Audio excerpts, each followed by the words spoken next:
mic me up? Yeah, is that okay? Yep. These are a lot less invasive than the old ones. Okay. That's it. Good. It's a bit chilly.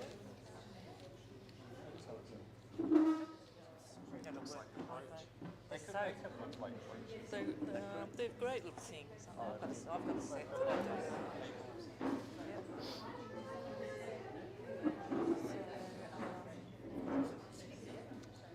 So you're going to do more on this? Just keep going on this sort of... Well, the blog's still going. Yeah, so, which is great. Yeah. And really, the book came out of the blog because I found that the posts about the universities were the ones that were picking up the most attention. And really, I thought, well, actually, there's nobody writing this stuff. And at that point, it really wasn't. Changed a bit since then now, so that's good. But yeah, so I'll keep on doing it. But they're tending to write it. We probably shouldn't have the conversation now, but they're tending to write it with a focus on the individual university system, which is the like Saturday papers work. Yeah, look too, and some of the organs that are supposed to be our friends, like Future Campus, spend all their time sneering at academics, pushing a managerial line, and I think I'm lining them up for a blog soon. Actually, they really are duplicitous, and they're basically about marketing. That's what they're interested in. So anyway, it's good that people are responding and they feel that issues are being aired. I just think it's just fantastic that the speakers finally see it as a big issue, an important issue, rather than, just, what did they say, never had that university debate, never have the stakes been so low. That was always the... It sort of seems to me you need that news reporting too. But people go, oh, so this is my Absolutely. university. And then you need yours. It's like a fantastic combination. That's right. Yeah. It's such a long time. And that's right. So it's odd. What's really happened is that's changed things, I think, is the fact that mainstream media reporters are talking to me for the first time. Really? And are serious about getting the issues, and they want to go around the vice-chancellors and around the government, and they want some other perspective. 2 or 3 times a week? No, Yeah. Like I remember meeting Oh yeah. So I spent a lot of time in ago in the Monday. It was like excellent, good stuff. in Hobart. And I'm next to you. No, I was really surprised. So, Yeah. No, well, hello, that's how are exactly you? right. So there's nothing. Nice of you to come. Yeah, there's no risk, mind you. Yes. I'll be doing it anyway. I mean, one of the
Hey, ooh, how are you?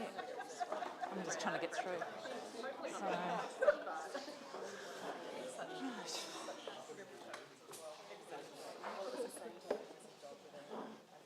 Hi everybody, thanks for coming along. That's fine, says Graeme. We're pleased to be here. good turnout. Good evening, everyone. Just a few housekeeping things before we get started. Toilets are to the left through the white door. And if you could please turn your phones off or to silent, that would be great. I would like to begin by saying that we here at Fuller's acknowledge the stolen sovereign lands on which this bookshop is built, as we acknowledge the traditional owners and custodians of Tasmania and its unceded Aboriginal land, sea and waterways. We acknowledge and celebrate a rich and expansive history of First Nation stories and histories, and we acknowledge with deep respect those who have told them and retold them, those countless stories lost to colonisation, and those who have carried these stories with them in the past, present and into the future. Always was, always will be.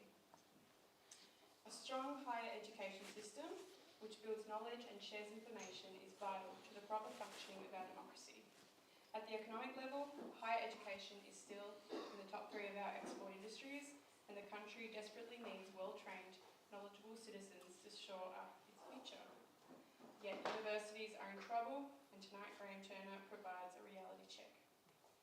A thank you to ANZCAR, the Australian and Aotearoa New Zealand Communication Association, for sponsoring Graeme's visit to Hobart.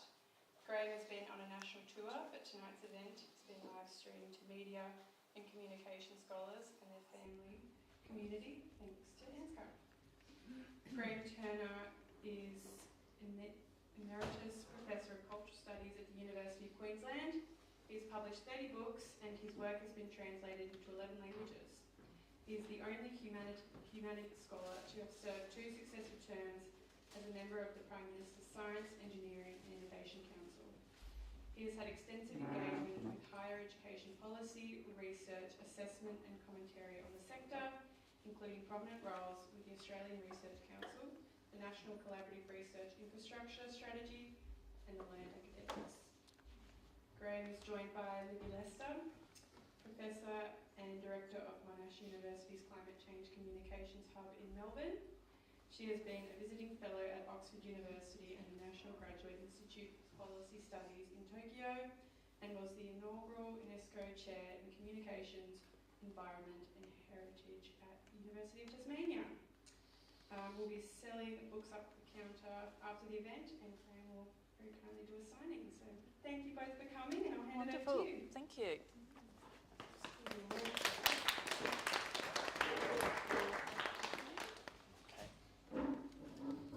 Right, I think that's working. Thank you so much for coming to this. I'm absolutely delighted that we could organise this for Hobart. I wanted to start off, by really extending on Graeme's bio and just sort of say how important he has been to so many people in Australia, so many academics in terms of his support and helping us. So, and I can see, Karen there nodding among those. But of course, then I found people who had said it so much better than I could. So I'm just going to read a couple of little things here. That they talk, this is from a special issue of the journal Cultural Studies that was on Graeme's contribution. So it says, basically, beyond his clear voice and deft synthesis, as a mentor, his ideas and advice have influenced new generations of Australian scholars. As a manager, he has demonstrated ways in which this skill, usually detested by humanities academics, can actually improve the working lives of those around him. As a lobbyist, he has represented the humanities to universities and governments across Australia with great effect. And this from Mel Gregg, a fellow Tasmanian, who's now at Bristol Uni, who worked with Graeme for quite a while in Queensland. He dislikes corporate culture's macho self-importance as much as he hates the ostentatious elitism of the traditional university.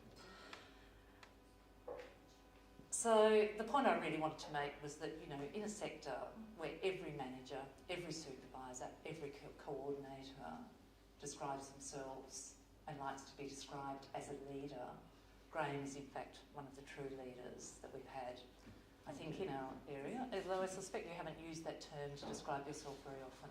No. No. Just difficult. So, Graeme's, I think the other important point, just before we get started really, is that Graeme's area is cultural studies, and he's turned that expertise, being able to look at issues with great political and contextual depth to his own places of employment throughout his working life. And I think that's where Broken Universities has in part emerged from a long amount of many years of research. So the value of Broken Universities is its national level insights into what has gone wrong and what needs to be done to fix it. It's absolutely crucial that that work is done at that national level so we can understand what's happening at individual universities, including our own beloved and dear University of Tasmania. So we're going to get going by focusing on those really big picture insights. So, Graeme, when and why did things go wrong? It's taken a while, but I think the fact that things are going wrong, that's the thing we kind of have to establish. Too much of the discussion about the universities is focused on dissentient academics and people who are living comfortable lives, just sitting around drinking sherry and talking to students whenever they feel like it and so on. There's so much bullshit that's been presented to the public about what university life is. It's been very difficult to cut through. So one of the things I wanted to do with this book was just carve out a bit of a history. And the history really starts in 1987 with the Dawkins reforms that the Labor government introduced. And that's when we see that a clear redefinition or reinvention of what universities should be, that presented them as businesses and saw them in terms of their contribution to the economy rather than in terms of their contribution to culture, civilization, society, happiness even. So what happens is that a sector that was actually complicated and diverse with colleges of higher education and universities that were different, like Griffith and Murdoch were interdisciplinary universities that did very different things. And those places, you know, they created the interdisciplinary programs in cultural studies, in Australian studies, in gender studies, multiculturalism, environmental studies. That all came out of those institutions while the group of 8 were asleep at the wheel. And what happened was really an attempt to force all of those to become pretty much the same thing. So that's what's happened now. Everyone wants a medical school, everyone wants a law school, everyone wants to be in the top of the research rankings internationally. Everyone wants a compliant academic staff, everyone wants a decent and large marketing area, everyone wants an HR department that deals with the messes that the administrators have made. You know, they share a lot of characteristics, but the root cause of it all was turning them into a business, forgetting what the common purpose of a university was for the society, and forgetting what it was that we actually wanted universities to do for that society and for the students who turned up, not for the treasurer or the people who are running the economy. That was, you know, that was an added benefit, but that's not what they're for. We've got businesses that do that. Long answer, but that's the... No. So I've noticed a couple of scientists have crept into the room from, along with their humanities partners. You might need to explain to them the value of humanities and social sciences in the contemporary universities. Well, look, for a start, science wouldn't have scientific method without philosophy. Yeah. You know, that's the basis of their craft. But look, when I've been talking around the country, one of the things that's become very clear to me is how widespread and how Catholic, I suppose, the problem is. That really it's just as bad for the sciences as it is for the humanities at the macro level. Where it's been difficult for the humanities, that they've become the soft target. That it's actually easier to cut the humanities because they don't cure cancer. And so if they do something to cure other ills in society, they're harder to diagnose and less visible. If we don't, I mean, look, one way of explaining this, I suppose, is when Trump decided he was going to move in on Harvard and the other elite universities, suddenly people remembered that there are actually things that universities need that are fundamental to a functioning civil democracy, and that political intervention into what they do and how they do it was actually antipathetic to that set of purposes. And for a long time, I think Australia had forgotten what universities could do for the society, and I think Trump has done us a favour in reminding us what the danger is of political intervention and the attempt to completely diffuse the potential for criticism, for analysis and historicised understanding that comes particularly from the humanities. So, Graeme, I think one of the things that in getting the message across has been difficult is that, you know, all the rankings tell us that Australia has some of the best universities in the world. So what's going on there? That's what they're for. Well, how many of you have been counselled or surveyed by the rankings companies? Some of you. And they say, in your opinion, what's the best university in the world? And you go, well, I don't know. I don't know all the universities in the world. I'll just put down the University of Melbourne or Harvard or whatever. It's bullshit. But it drives enrolments. And so what the universities want is high rankings because it drives postgraduate enrolments and that drives income. But it's also true that Australian research has actually managed to do things that nobody thought it could do. Australian researchers punch well above their weight. And there are reasons for that are not to do with funding, they're more to do with about the kind of incentives that were provided for research through this research grants process and through ERA, actually, over the last, 15 years, I suppose. So it's true that Australian research is good, and it has been good for quite a long time. It's not going to stay that way, you know. One of the interesting things, when Australian Catholic University did a big swathe of cuts through its workforce a year or two ago, they got rid of an entire research centre in history. They got rid of a whole bunch of people they'd hired from overseas who were hotshot academics from elsewhere, who had been promised continuing jobs and had given up jobs in places like Cambridge to come and work at the Catholic University. You know, maybe they failed the intelligence test by doing that, but that's what they did. And of course they found they had nowhere to go. Their discipline was not in high demand, it was being cut elsewhere, and they were stuck. And what happened? That the Catholic Research University's research ranking, which I have to say was not stellar to begin with, dropped 120 places. Almost, well, not overnight, but within a year or so. And that will continue to happen, and it'll continue to happen for the sector. Already, you're looking at the reputation of Australian universities suffering because of what people are hearing overseas about what is happening to high quality staff who are being shunted off for what are given up as financial reasons, but in many cases the financial reasons don't add up. But in any case, why is that the first port of call? You know, if the university's in financial trouble, why is the first place they look cutting of courses, cutting of academics? Senior executives' pay, buildings and grounds, getting rid of the PR people, cutting back on the marketing campaign. There are lots of things you could do, and if you're a business, that's what you would do. But so many of the universities now think that's the first place we'll go to. You do not hear of a massive cut of numbers of senior executives. You do not hear of a massive cut to administrative budgets. You do not hear of a rethinking of marketing, and you certainly don't hear of them deciding that they better finish this practice of using consultants that they pay millions of dollars to do things that they've already paid academic staff to do, who would do it better because they know what they're talking about.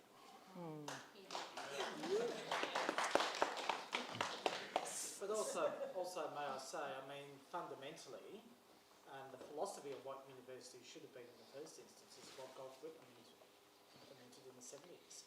So as far as education for all, not necessarily for the elite, or for those who can afford it. Yeah, well, that's true. And also, it's not necessarily about, without sounding facetious, but like property real estate investment, which is how, in some ways, I feel. Yeah, we might hold off on questions and towards the ends and things, but the point I was going to pick up on something like that, which was basically that issue of universities becoming a business and setting up executives and paying themselves executive salaries, etc., that operate that way. But they're not businesses, are they? Because they're obviously have a totally different governance models that provides them with a security that they may not have if they were trying or failing in the way they're obviously failing in the private sector. So, I mean, what's wrong with university governance? I mean, a lot of it comes back to state legislation that often dates back to, 50, 80, 100 years. It varies state by state. But university councils, I mean, are they up to the task of Clearly not. Yeah. Clearly not. 70% of Australian universities are in deficit. So, if that's what you're getting from that governance, that's not great. I mean, look, when university funding was cut from the 80s onwards, but progressively, universities had a couple of options to follow if they were going to be able to pay their bills. One was international students, but that came later. The first option was growth. And so you had the Dawkins reforms, which were intended to democratise higher education access, and to some extent did. And so there were larger numbers of students available. And so universities grew. But the problem is that universities had, until then, had a collegial mode of governance. And so academics were involved in deciding how it would be structured, how their programs worked. Universities are unique in that it's really only the academics that know what it is that they do and why it matters. And, the people at the top just have to kind of take their word for it. If they're academics, they're at least able to understand what it is that you do. So as the universities grew, it became harder and harder to maintain that collegial model of governance. And so at that point, that coincided with the idea there had to be businesses, so they brought people into governing councils from industry, from the law in some cases. They brought people who had no idea what universities did, but knew what they thought they should do. And those two things combined to stuff up the governance, so that there was a growing disconnect that we're now seeing dramatically between what the administration thought the university should be doing, which is making a profit and paying its bills, and what the university's academics thought they should do, which would be creating and disseminating and generating knowledge. Two very different activities. And now we're looking at ANU, you're just seeing the most incredible distance between universities' administration and their staff. And so the idea that these institutions, which are not-for-profit institutions, should operate by businesses, like business, meant we kind of took on all the worst aspects of business and shed some of the better aspects of what a university as a non-profit institution did. And this is what we've got as a result. And could I add some of the better aspects of business, like scrutiny and performance measures? Yeah. And a social licence. The idea that actually what business is supposed to do is not just generate jobs and create products, but actually produce benefits for the wider society. That went out with neoliberalism, and there's talk about coming back. Vice chancellors are starting to talk about social licence now. But one of them actually said that was quite useful. I wrote a piece in my blog about social licence and went back and defined what it was and where it comes from as an idea. And they said that was really useful. I didn't point out that shouldn't be a novelty to them, but it was. You know. So, I mean, have universities ever had social licence? Yeah, And how? But the trouble is, I think it came with a kind of elitism as well. Yeah. You know that's one of the problems when you write this history. You know, you say things might have been better then, but you know, when I started at university, I could only go to university if I got a scholarship. It was very difficult to find female staff members in senior positions, even more difficult than it is now. I don't remember a person of colour in any of my classes, you know, as an undergraduate. You know, there are all kinds of things that were wrong with that structure. And so, you know, I suppose you have to be careful about that. But when Menzies set up our higher education system, and I hate to be saying this, but I am, he actually saw it as being something that was a social and public good, and said that should be its primary objective. So here we are. You know, what kind of position are we in now, where I'm quoting Robert Menzies, you know, as a desirable alternative to a government that's run by the Labor Party? How did we get to this position? So, why is it so easy to just, you know, I mean, is there a general public sense that universities do provide a public good and that they are necessary and that we're going to be much poorer without them? I mean, we don't articulate that much. I mean, of course, we probably wouldn't have doctors, we wouldn't have lawyers, we wouldn't have all those sort of, you know, professions that, the professional training that sits within universities, but that we've been very, very bad, haven't we, at articulating the I think broader... so, and I think that job is still in front of us. I mean, I think one of the things that happened when the Job Ready Graduates program was introduced, or legislation was introduced, people didn't really foresee just how bad the consequences of that would be. That was 2020? 20... I'm trying to remember, 2020, yeah. 2020, yeah. So that's taken a while to kind of percolate through, but the thing that's been the game changer is the $50,000 debt.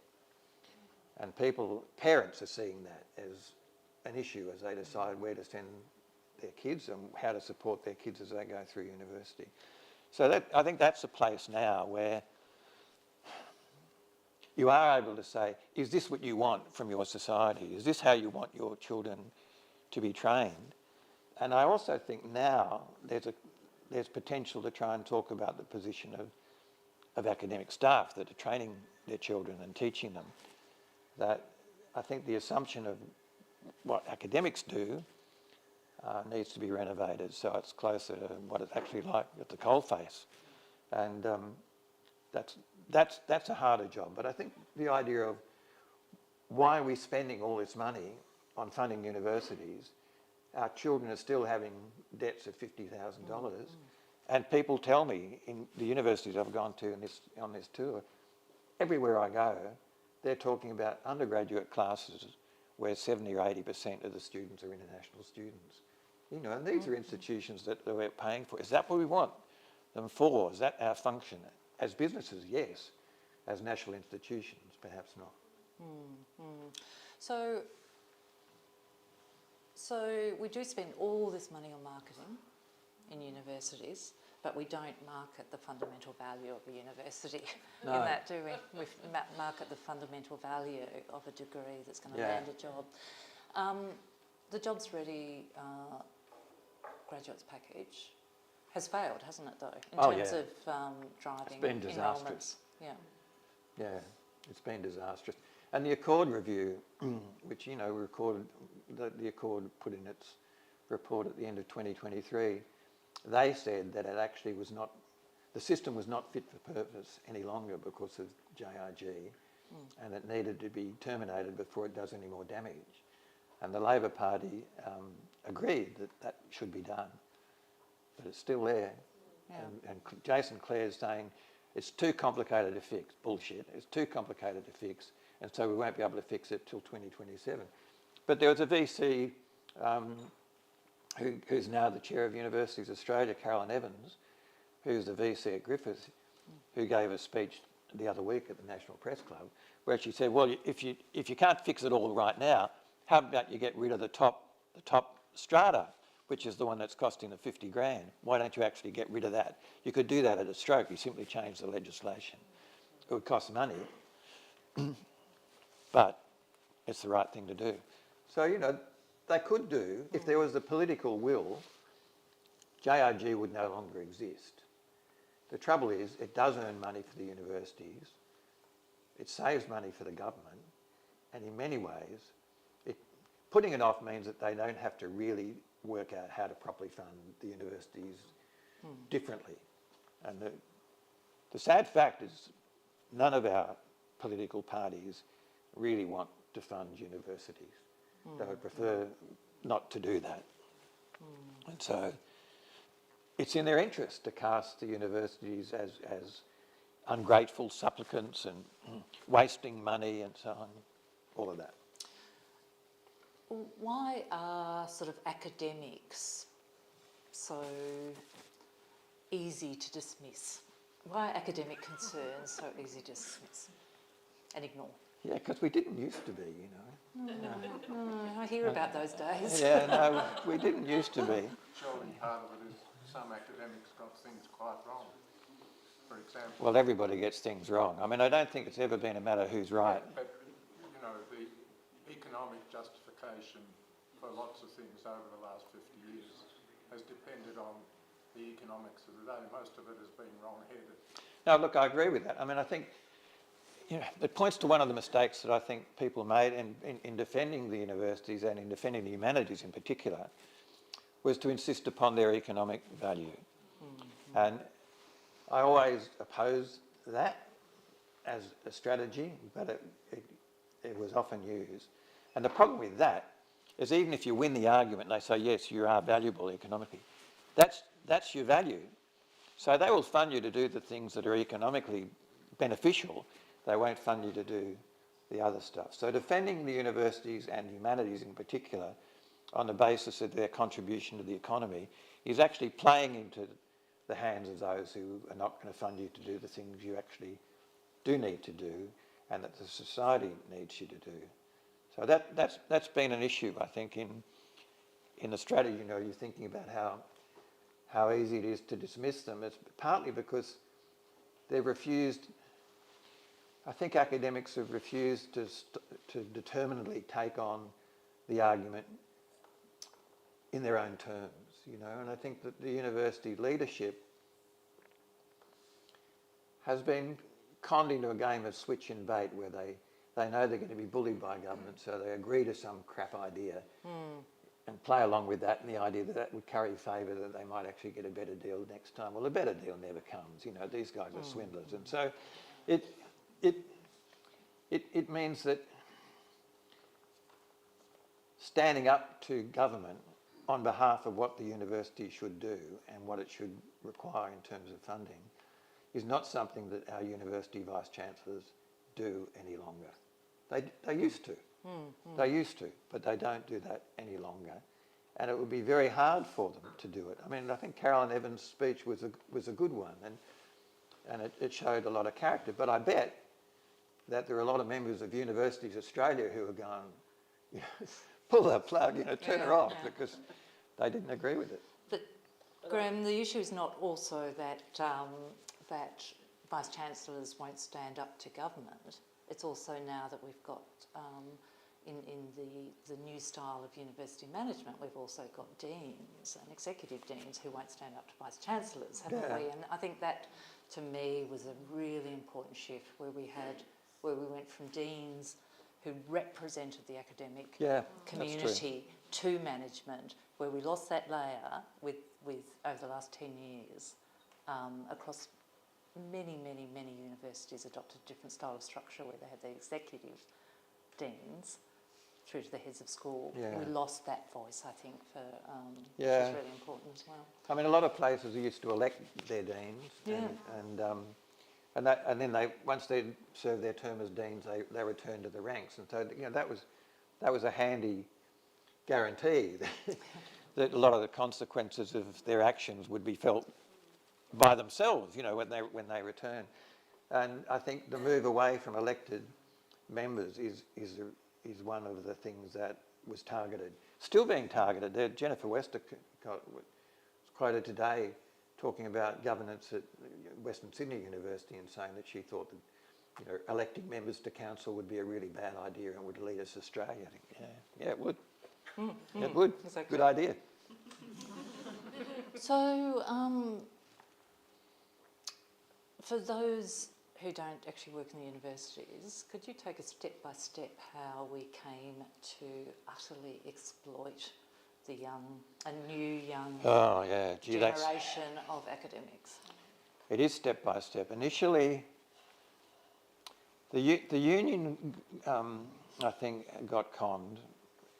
There were some changes to the arrangements for casual staff, for contract staff. There had been a similar kind of exploitation of contract staff where people were given repeating contracts. And I remember when I took over as head of school at UQ in the 90s, there was one member of staff who'd been on rolling contracts for 25 years.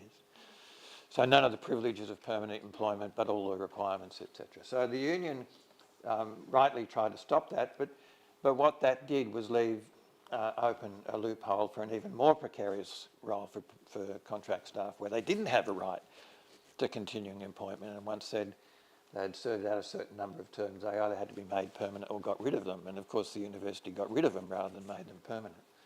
So, that's been part of the process. I think it's also, there's so many contributors to this. The installation of research fellowships by the ARC, for instance. I got one of them, so I know what I'm talking about, but that tended to gut the leadership, and it took a lot of talented people out from the classroom, and they were replaced by casual staff. But because the fellowships were on limited terms, so were the contracts, so they came in and left. And of course, cuts to the numbers of staff being employed on a permanent basis became a strategy of dealing with your budget. So if you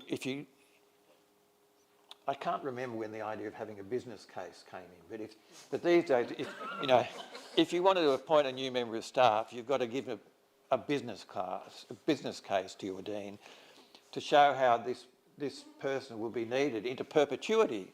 Of course, that's complete rubbish. Who knows? You don't know what your budgets are going to be. You don't know what your staff numbers are going to be, so you can't do that. So the business case, you get asked for, and you say, well, I can't do it. And they say, well, here's a casual. And that happens over and over and over again. And so there are kind of structural tactics within the employment practices of the universities that have evolved over time as short-term solutions to problems that are long-term, and they've failed to address them. And the people who are bearing the brunt of all of this, really, are the young staff, the casual staff, who have precarious careers, who often work in more than one university at a time in order to balance their books. And we are burning through a generation of young scholars out of carelessness, recklessness, stupidity, but that's what we're doing. And it's, the chickens are going to come home to roost sooner or later. There simply won't be a workforce.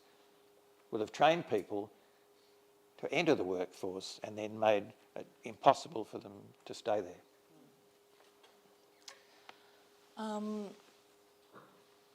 Why do you pick on poor consultants? Oh, I'm really glad you asked that question. Okay, so this won't take long. So what happens? What do you do in a university where you want to restructure the crap out of the university, and you know that the academics won't like it, the disciplines you are going to explode will complain, and there'll be all kinds of problems? You don't ask the academics. You don't want them to know.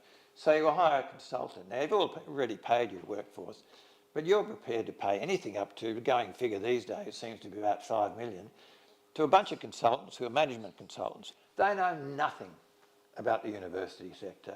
They learn nothing about the university sector. They come and talk to you and they say stuff to you, you think, what's this person talking about? They may bring you into a room, and if they're going to consult, and put some butcher's paper up on a board and give you text colour and tell you to brainstorm. As if you didn't know how to think without a text colour in your hand. And then, when it's all done, they tell the university what it wanted to know anyway, pocket the $5 million, and they fire 500 staff. Yeah. That's why I think the use of consultants is an absolute cancer, not just in universities, but in public governance right across the board. So it's probably time to get a bit solutions focused. So what are we going to do about? Well, I think a lot of this, even though it's national in scale, a lot of it starts at individual campuses. And I think a lot of the things that need to be fixed about people's workloads and so on could be fixed at a local level if only the administrators could recognise that they had the agency to do that, and if staff forced them to recognise that. At a national level, the installation of the Australian Tertiary Education Commission has the potential to provide an independent oversight of the sector that could actually see it have some kind of strategic coherence. So, there's that possibility. But I also think that the inquiry into university governance that's going on at the moment is hearing stuff that it wasn't expecting to hear. And I think that the knock-on effects of that are probably pretty good. I think that the exclusion of the voice of staff and the exclusion of student voices from university governments is coming out as one of the big issues in that inquiry. So I think we've just got to kind of keep up the pressure. And at the moment, for some reason, the mainstream press seems to be interested in it, and they're talking to people like me, and they're talking to people who are students, rather than just talking to vice-chancellors or the minister. And I think that, that is at least bringing new perspectives to bear. But whether it's going to produce change in the long term, who knows? But certainly there's a bit of pressure now, I think, politically. But I see ATEC potentially as a body that could actually provide some benefit to the sector and take it away from government, so it's not simply subject to manipulation by short-term political priorities as it's been for the last 20 years. So just before I hand over to the audience for some questions, what happens to in Australia if we don't get it right with the university, if we don't turn this around? Well, I don't know. I mean, it is a worry. I mean, it means that, well, you see these kind of cascading effects. Like, I just noticed the closing down of the Angin this week. It just creates a context in which it's just far easier to do those things that are culturally destructive, and it's far harder to find people who'll fight back against it because they're fighting on so many fronts. Like I said, the junior staff are bearing the brunt of this at the moment. Why aren't they fighting back? Well, how are they going to do that? How are they going to find the time, and how are they going to conquer the fear of reprisals and losing their... All of that stuff makes it so much harder, I think. So that's the kind of scenario we're looking at down the track. And in terms of institutional consequences, there will be institutions that fail. There will be institutions that will get closed down if this keeps going. And what about the social and political consequences? Yeah, well, they're dire. If you look at America, look at a society that forgets what democracy is for and how it can be protected. I think some of the things we're talking about are the guardrails against that. And so if you get rid of them, then there are consequences. Right. We have about 20 minutes for questions. I might try and keep them... Yep, keep the questions fairly, short, because I know there are a lot of issues and things to be said.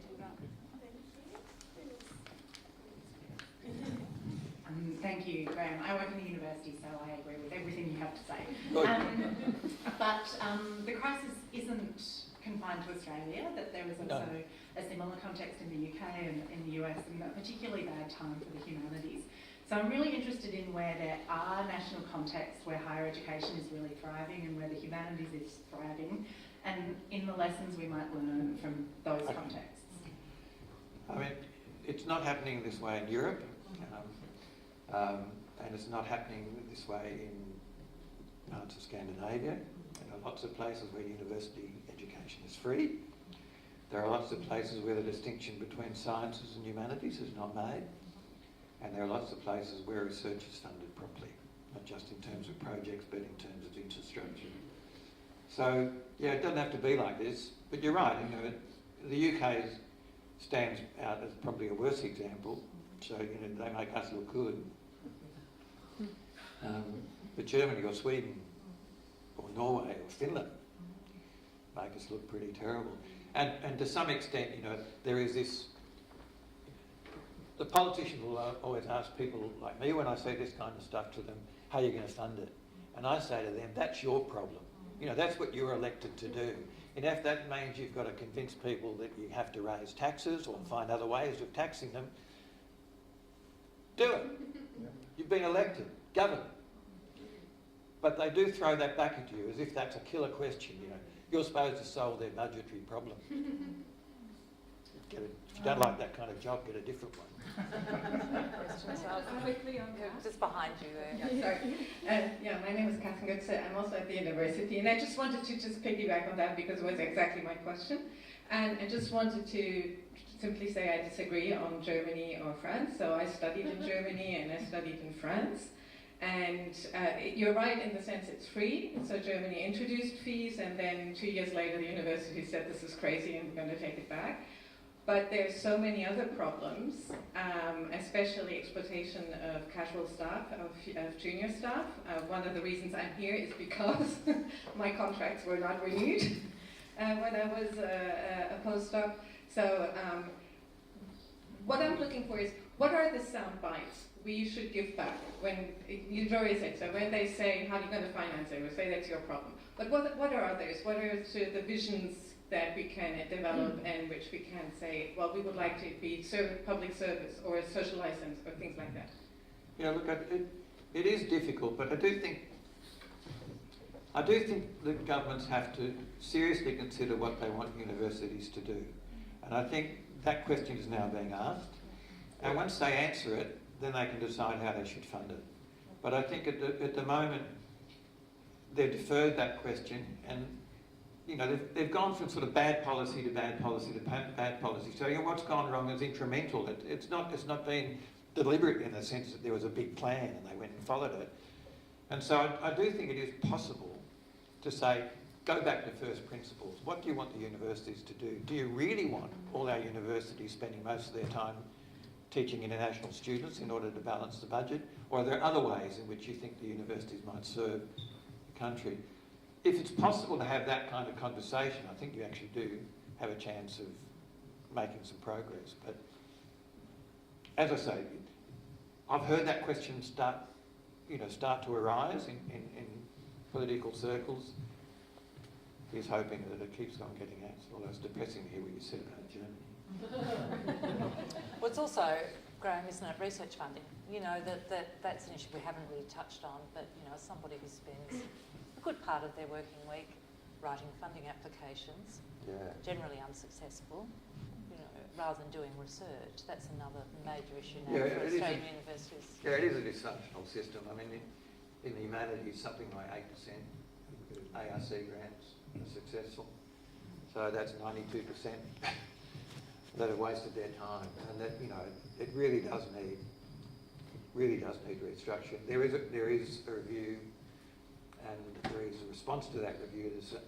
At the moment, they're trying to work out how to do it, and I think there will be some benefits to come from that. But yeah, the way research is funded isn't serving the nation well at all.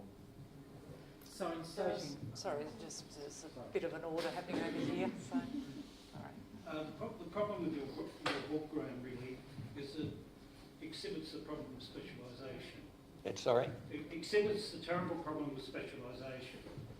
Your research, I mean, I've written a 2-volume history of Australian literary criticism, interviewed you and have an entry on your work, and you obviously have a broad range of interests, but really to understand the plight we're in, you really have to go back to the 19th century. There are far deeper reasons for why we're in the mess we are in now, which is why really the recommendations that you're putting forward are not going to really work. In my life, I've written over 20 books: A History of Criticism of Australian Literature, a 2-volume history of the literature of Tasmania, a 6-volume history of the story of art in Tasmania. Now, staff at the university here did their utmost to make sure that nobody knew about what I've done. Because I was critical of the university, there was an attempt to close it all down. Now, this is called killing Europe by silence, Karl Kraus called. Now, this is not a concept, it's a reality. And because it got to me, this silencing, in the end, I stopped eating and ended up in hospital. It's a reality what happens to people. Essentially, they were wanting to... Staff here at the university wanted to kill me off, really. And they really did a good job, although they didn't totally succeed. Can I just interrupt there? You know, it might be difficult for Graeme to comment on the sort of the specific situation, but Graeme, is there anything you'd like to say about intellectual freedom? I'm not sure what the question is. I mean, well, the question is the problem of specialisation. I mean, in my 3-volume autobiography, because I had to deal with this silencing, I have explored the whole history of humanity and the reasons why we're in the mess. Now, if you really wanted to understand why we've got into the mess, you need to go and just stop looking at just the university, but at the broader problems of the society and of the Western world in general. okay. And that's what I explore in my book. The idea of the university goes back to Carl Newman, but there are innumerable scholars who have written about the crisis for the humanities. Sorry, just need the question. Sorry. Look, I'm not sure I hear it. I'm not sure I hear a question there, but I guess let me answer you. Let me try and answer you. It sounds to me as if you're suggesting that the way the universities have been structured since the 19th century have created specialisations that have limited their usefulness. That's not what you're saying? No, the problem is since then. I mean, your life, your book exhibits all the problems of specialisation. That's why it's not going to have an impact. We might just move on at that point onto a question, if we could. Thank you. Hi, I'm Kim Boyer. I no longer work for the university, but I was actually once, very briefly, a chancellor of this university and also a deputy chancellor for a long time. I fear enormously the issue of governance at the university, particularly as you've outlined, Graeme, about that huge growth at the middle and higher levels of university structure. When I was chancellor and deputy chancellor, there was one deputy chancellor. I think there's now about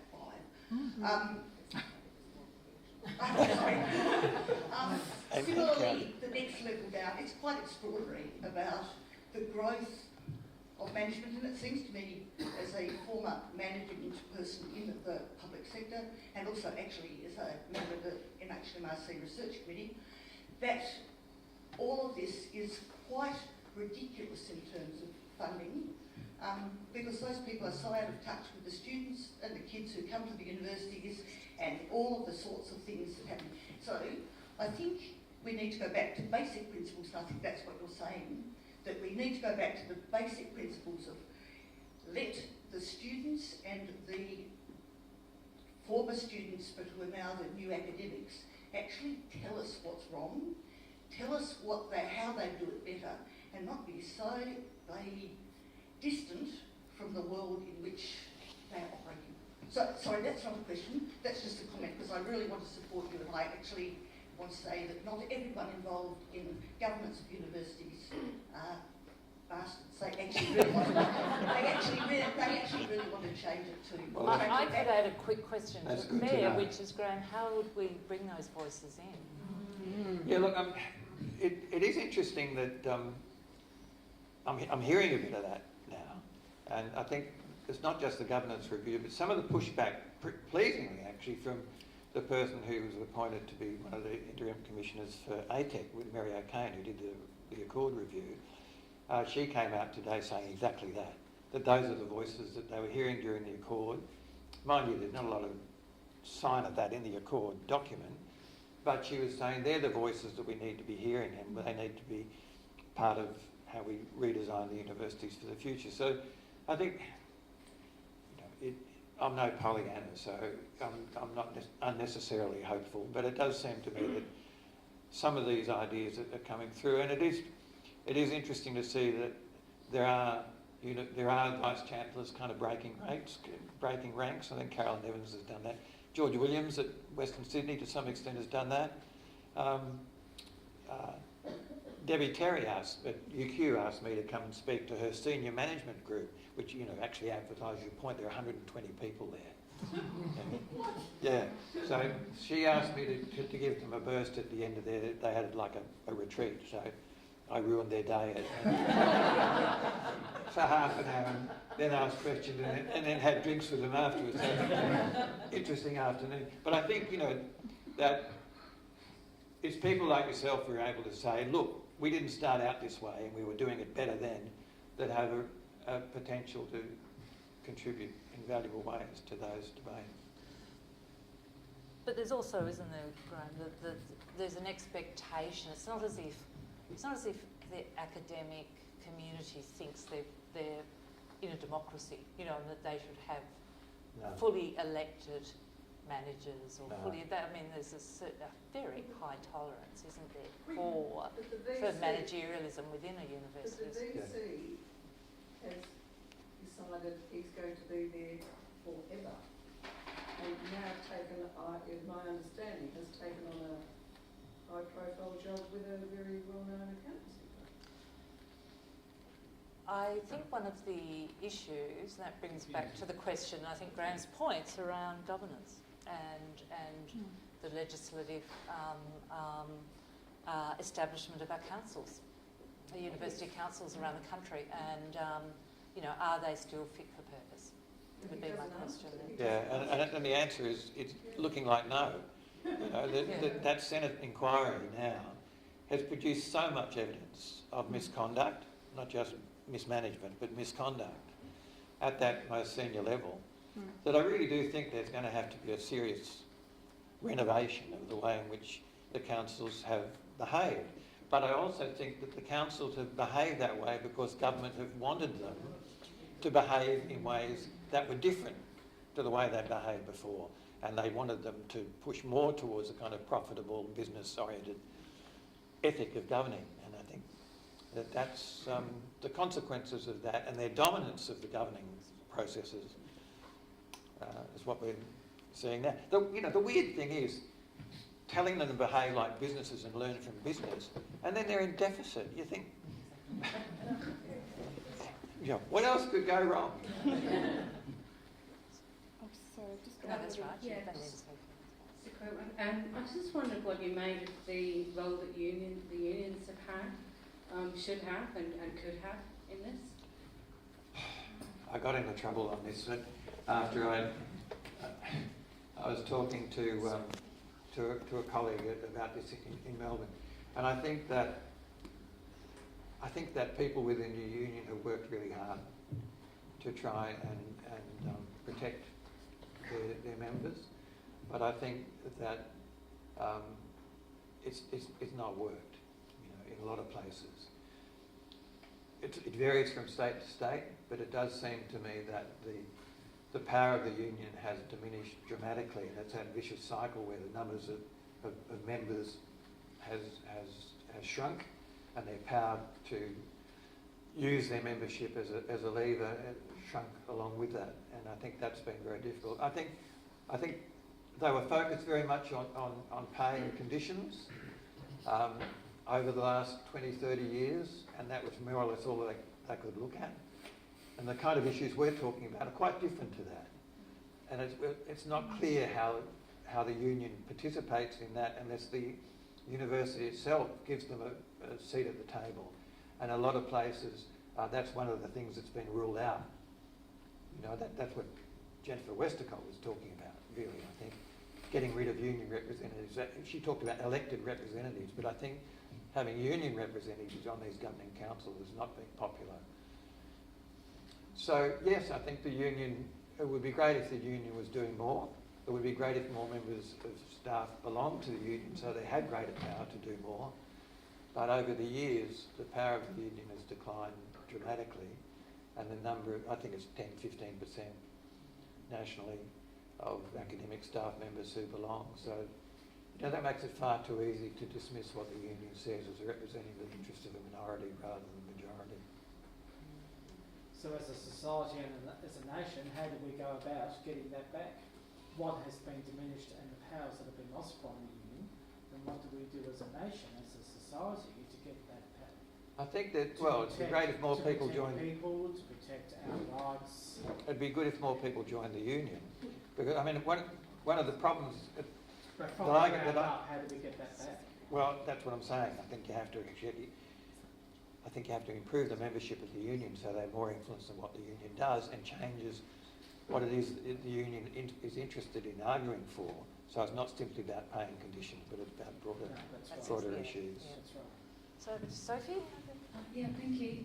This might be beyond the scope of what you've written about, but just from a very broad, big perspective, what do you think the demise of, I see it as the demise of tertiary education and universities, what do you think that does to the fabric of society and civil society? Well, it reduces its potential, doesn't it? You know, if you go from a system that's organised around education and knowledge and turn it into a system that's solely about training, you know, that might produce a population of well-trained employees, but is that what you want? You know, you want more than that from your university system. So, I mean, I'm still affiliated with the University of Queensland, and all our buildings still have, you know, quotes in Latin about truth and beauty and all that stuff that used to adorn university campuses before they got named after entrepreneurs and capitalists. Fossil fuel companies. Yeah. So, I mean, that's what's lost. And one of the things that's been a very hard argument to make from within the humanities, and I've been involved with the Academy of the Humanities for a long time, one of the hard arguments is to try and say to universities, really, you need to recognise you're custodians of a particular history and a particular heritage and a particular way of thinking about knowledge and the value of its dissemination. And you have failed in that task as a custodian, and you need to rediscover what's required to perform it better for the good of the nation. So, you know, that's my answer to what's lost. It can be regained. I mean, it's not destroyed. You know, I think so much of this is just through dumb policy, you know, dumb ideas that addressing short-term issues for political gain rather than design. And one of the problems is it would be better if we actually had a system that was properly designed to do what the community wants it to do, rather than just lurch from one policy obstacle to another trying to avoid them. It's not done I for the think managerial class. I think we've got I mean, they need the money out of it, like the Sorry, I think we've just cut the time there. Yes, Sorry. cut the time. I was just going to say that was a really good point for us to finish up on. If you join me in thanking Graeme.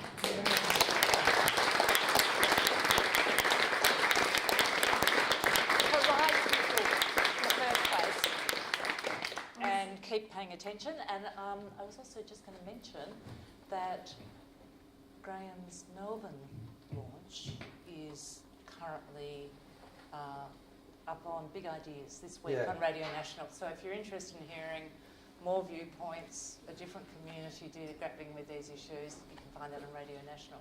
Sorry. Okay, I want to say a big thank you to Libby and Graeme for speaking tonight. Can we go with another hand?